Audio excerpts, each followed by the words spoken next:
time of life. What is it? When is it? A few years ago, we began talking about it. We began to do a breakdown of the aggregate age of the congregation, things of that nature. And it was kind of done at the behest of Austin, because Austin was saying, oh, we're getting so old. And I said, no, we're not getting old. We got you and Haley here and Brittany and on and on and on. Then I sat down and did a Ralph on him. I took all the ages of the various ones that I knew, and I simply divided it by the number of people that I put. Man, I hate to admit it, but Austin was right. The aggregate age came down to something like 56 point whatever, but old. But I now begin to think 56 ain't that old. No, it ain't, Gwen. 56 ain't old at all. I remember 56. Chevy came out with really neat cars. And no, I speak tongue in cheek. But you know what? Whatever age we are, we need to live it to the maximum level. Paul writes to Timothy, 2 Timothy, First Timothy, the 4th chapter, and down at verse 12.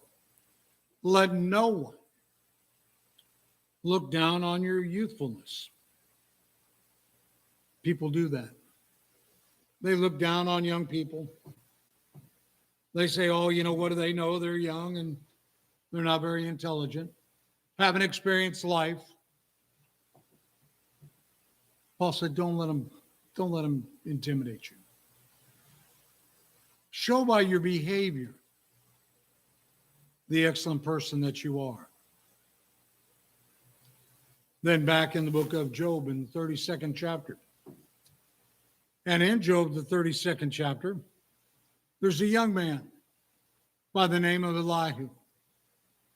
And Elihu has sat there and he's listened to the prattling of Job and Job's friends. And finally, he gets to the point where he says, and I'm paraphrasing here, excuse me, but can I say a word or two now? I've listened to all you've had to say.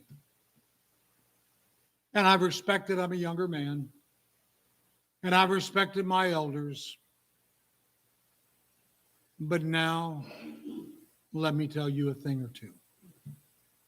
And I really like what Elijah had to say. He was not lengthy, he was not exhaustive.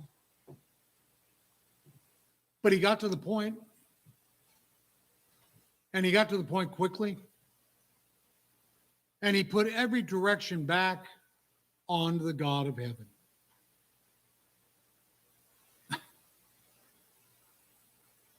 Psalms 92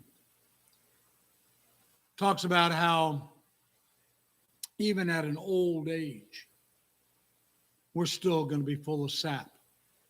And I know there's a good straight line there, but I'm just going to let it slide. But when the idea of full of sap means basically this, it means that they're going to be productive. And indeed, at any age, we can be productive. And we should be.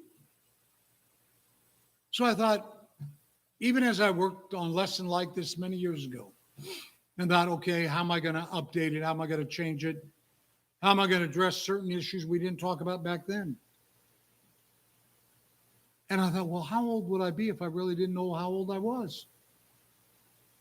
Have you ever thought about that? There's something terrible in the news right now.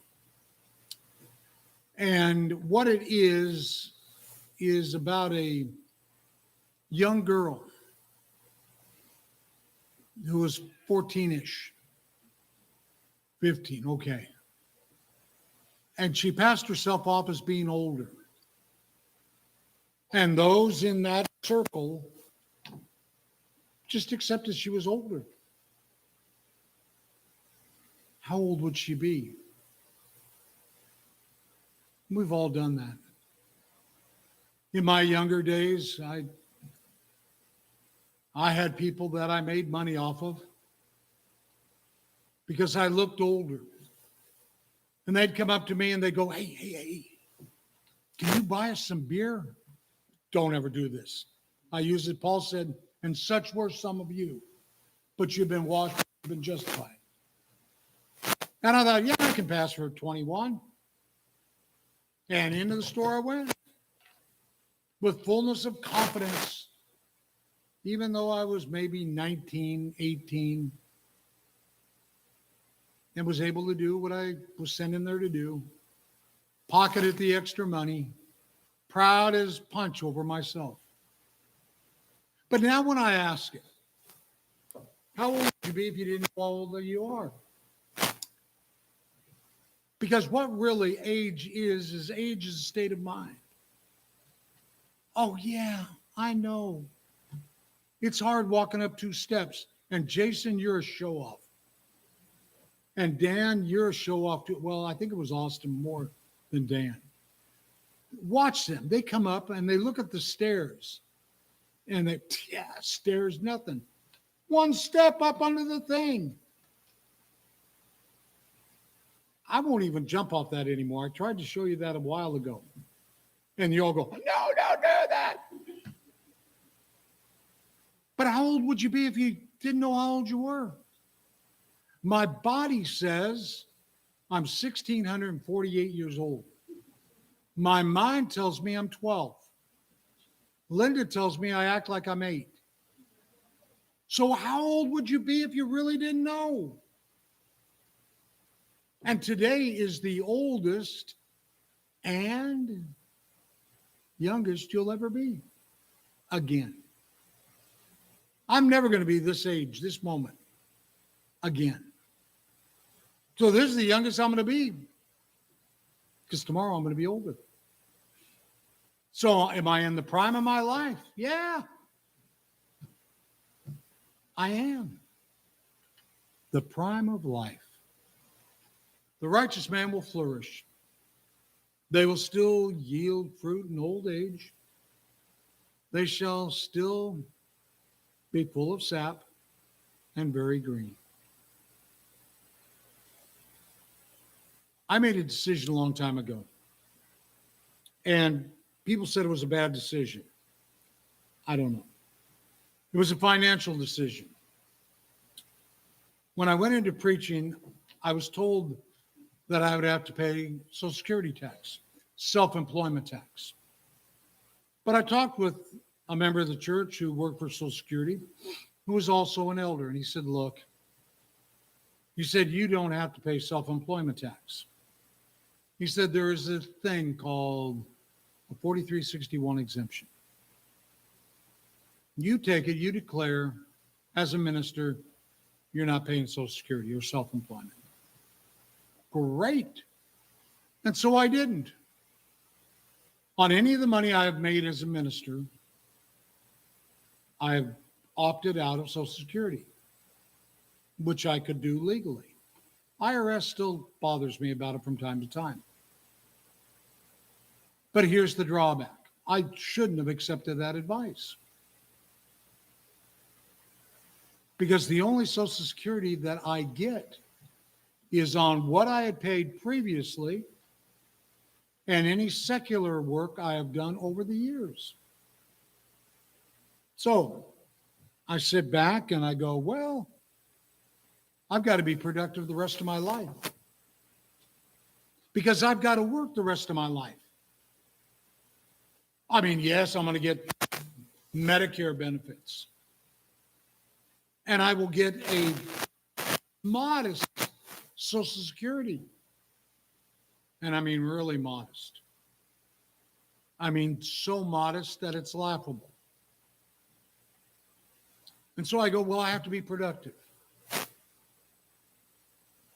But I look at the scriptures and I go, that's all right. And I'm not complaining at all. But I look at what happened with Moses. And Moses was productive even when he was 80 years old. I ain't there yet. And Aaron was 83 when they went into the mantle of leadership. In Psalms 90 and verse 10, the psalmist, who is attributed to being, if memory serves me correctly, attributed to being Moses. In verse 10, he says, as for the day of our life, they contain 70 years, or due to strength, 80. Okay. It's no secret, I'm past 60. But I'm not past 80. So people say, don't you worry about what you eat. No, I'm on borrowed time. I was told 70 years, anything above that's borrowed time. But is that what he's saying? No, he's saying the length of man's time, roughly the time frame of life. But just because you're at a certain age doesn't mean your productivity stops. Flowers flourish for years and years and years. The concept of retirement is one that was created in Germany roughly in and around 1889. Prior to that, retirement was not a known entity. We just keep working. Now, I understand people want to, quote unquote, retire. I fully do. Don't just stop. Do something else. Have something else you can go into. Now, minister, my people ask me, what is your dream situation as a minister? Okay, here it is. I love working here at Winnetka. I do. I enjoy you people. No accounting for taste. I understand that. I enjoy working here.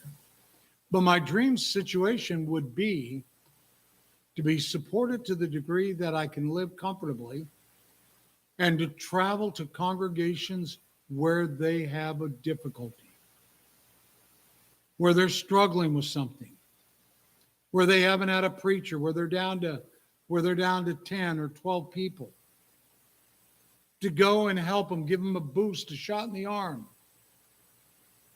But I realize that's not a reality. And so I say, here's where I am.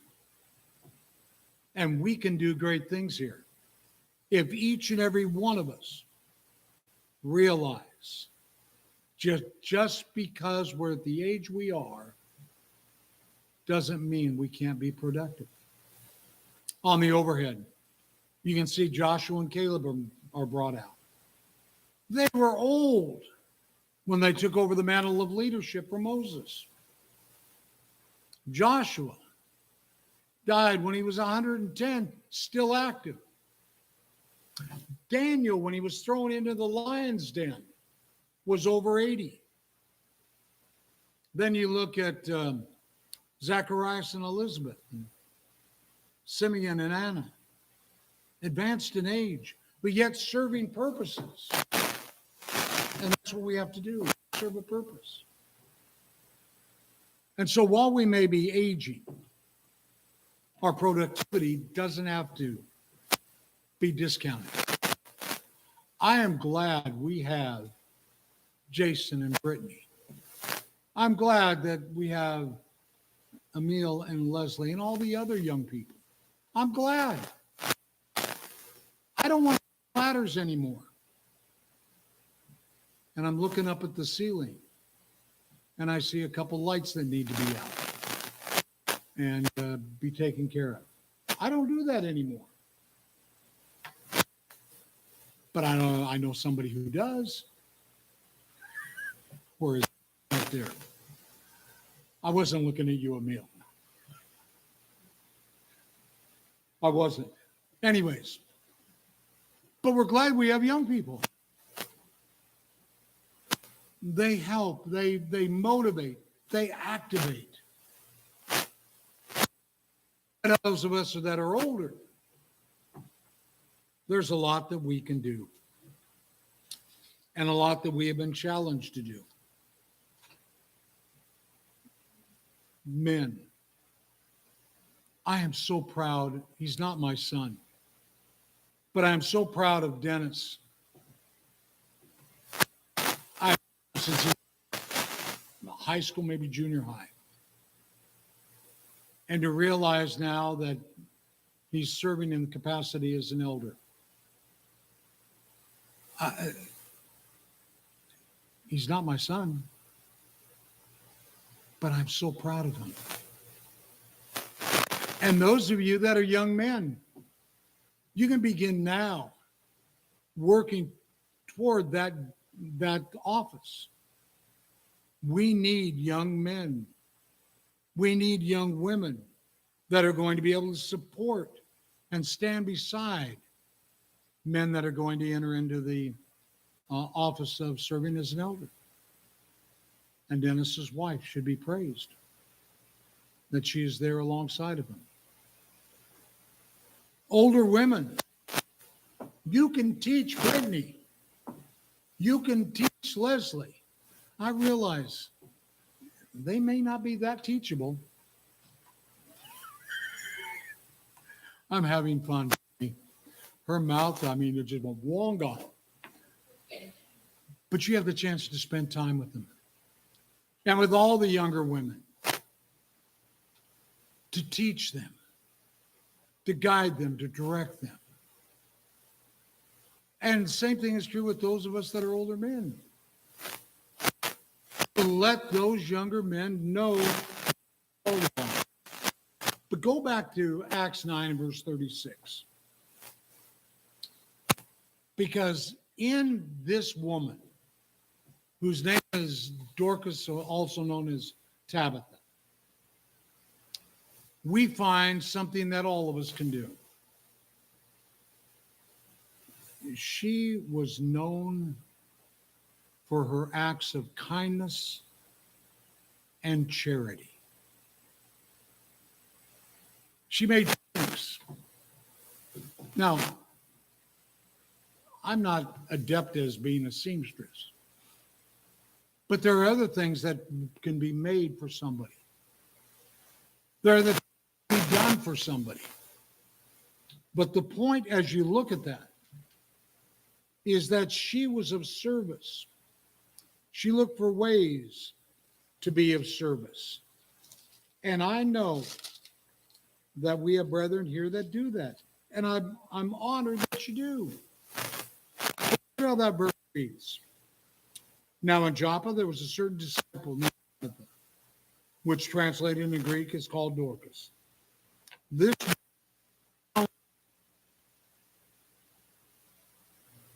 and charity, which she continually did. How wonderful that is. We've looked at Romans 12th chapter and looked at how that chapter talks about service. Each one doing what they can. We're not all given to do a certain task, but we all can do something in support of that other one. When I first moved here, when Linda and I first moved here, we moved to a townhouse, I guess you would call it, in Santa Clarita. And we would drive back and forth. But it's what we knew out there. It's what we could afford. And so when we pulled up with the big truck and all the furniture was going to have to go upstairs, Kurt and Ingrid were there. Janice was there. Dan was there. The Odorizis were there. Bev and Ed were there. In short, there were a ton and a half of people there. And they would not let us move anything. We'll take care of it. We'll take care of it. And they moved it all. And when we were done, we were talking about, well, what are we going to do for lunch? And Dan said, and I remember this, it's been 20 years now. I owe you lunch. But Dan said, I've got to go home. I've got work to do, and I live in Thousand Oaks. He said, but here's $100. Go get yourself some lunch. And it blew me away. I did not know Dan from hardly anybody. But it's what Dan could do at that time. And yeah, I took the $100 like a hungry shark. And we went to Rattlers. And I keep telling Linda, I got to take Dan out. You're going to charge me interest on that? But that's the point. We can all do something. At that moment, Dan felt this is something they need. And he was willing to do it. And all of us have been in situations like that. And all I'm asking for you to do is to realize that that is productivity. And I'm not saying go around giving people $100 bills. But get to know people enough to know what they need at the given time. 3 weeks ago, Steve's truck wouldn't start. And so I was willing to help. I don't know much about cars. And Dan goes, no, Bruce, you go home. I'll stay with Steve. You go. No, I'll wait with you. Go. Again, that was a situation, and I hope he doesn't mind me bragging on about it, but it was a situation of a need of the moment. And I took him up on it like a hungry shark. So you have two different occasions, separated by 20 years-ish, and the need of the moment. So when you look at the scriptures and you appreciate what this woman was doing, it's something or some things that you and I can do at the moment that it becomes evident. In Romans 12, verse 13, contributing to the needs of the saints. Now, if you look back up in verse 6 of Romans 12, and since we have gifts that differ according to the grace given to us, let each exercise them accordingly. Now, I realize part of that, he was talking about spiritual gifts, but part not so much. He's talking about the things that we do and we can do for one another. What's your prayer life like? 1 Timothy 5 and verse 5. Are you active in praying for one another? We have a list quite extensive. Do you pray? Are you going to be praying for Tammy this afternoon and tomorrow morning? Are you going to be praying for Debbie as Wednesday comes on? Because you know that ominous cloud's going to hang over her head and over Tracy's.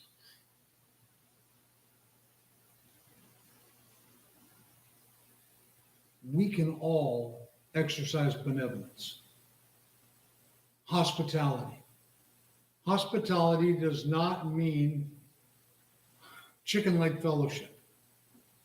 Doesn't mean that at all. It means care, it means concern, and bearing one another's burdens, whether they be spiritual and or physical. We owe that to people. So we that are older have a responsibility. A responsibility that we talked about a few weeks ago out of Psalms 48 about maintaining the purity and the stalwartness of the congregation and of the body of Christ and tell it to the next generation so that they can take hold of it and they can move it forward. Yesterday, I watched a football game, and it was the University of Oregon against Penn State, I believe it was, Nittany Lions. And their stadium was filled to maximum capacity, well over 100,000. And it was called a whiteout.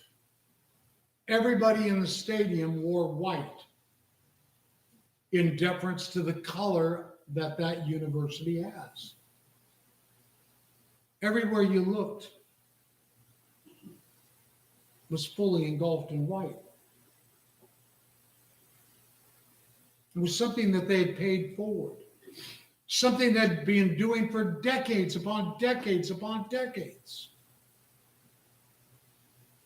And I was never so happy in my life as when the Oregon Ducks won yesterday and beat them in their home stadium. Even though they tried to intimidate.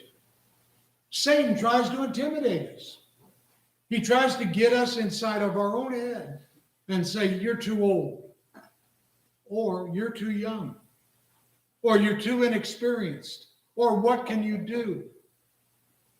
There's a lot you can do. You just need to open your eyes and be able to see it, to appreciate it. Now, we've talked in the past weeks about several of these things building to this point. Yeah, our outer man is decaying day by day. I know that. But we never can get past the idea that we have to renew the inner man day by day. We ain't done yet. None of us. I don't care if you're over 80 or you're barely in your teens. You ain't done yet. And I purposely use the word ain't. We're not done. We can't stop growing older. In Ecclesiastes 12, you can't stop the deterioration of your body. You can't. It's just one of those things. I'm looking at going in and having the nerve ablated in my spine again. I kind of like it. Crazy people. Because then it makes me feel young. I can go out of the doctor's office singing, yesterday when I was young. The life was filled. Like rain upon the tongue. We all have things we deal with. But allow us, encourage us to do the things that we can do. Because quite honestly, we are pressing toward the goal of the upward call of God in Christ. We press on. Now, what Paul was challenging Timothy to do when he said, don't let anyone look down on your youthfulness. So I would agree with him. Don't let anybody tell you you're too young. By the same token, don't tell yourself you're too old. What you should be telling yourself is, I need to let the world see Christ living in me. It is no longer I who live, but Christ who lives in me. And the life which I now live. Yeah. The life I now live. I'm going to live in celebration, in victory in him. I must admit, I've changed the latter part of that verse, but I wanted us to see that. The way that Paul actually said it in Galatians 2 and verse 20 is, I have been crucified with Christ. And it is no longer I live, but Christ lives in me. The life which I now live in the flesh, I live by faith in the Son of God, who loved me and delivered himself up for me. He loved me so that I could be victorious. That's Romans the 8th chapter. I've got a lot of work to do. Are you going to help me? I got a lot to do. And so do you.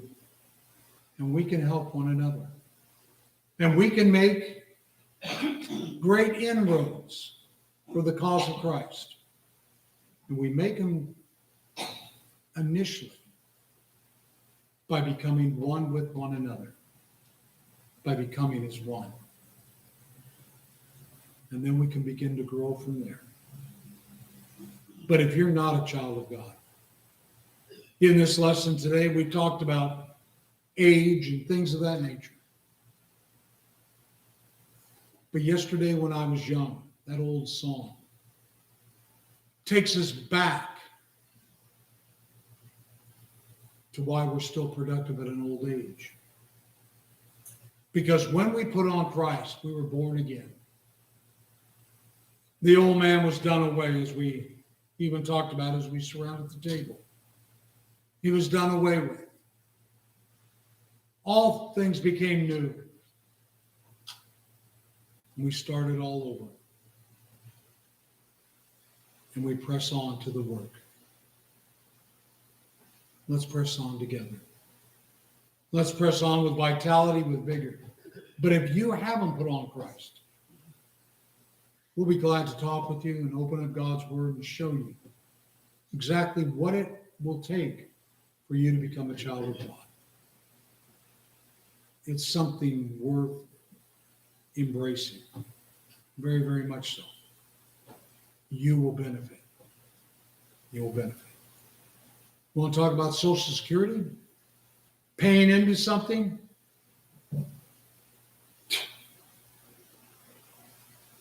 When you pay in to your relationship with the God of heaven, you are more than victor. You are more than confident. You have more than security. You have a hope given to you by the God of heaven. If you're here this morning, subject to the invitation anyway, we'll be glad to help you spiritually. Let your request be known.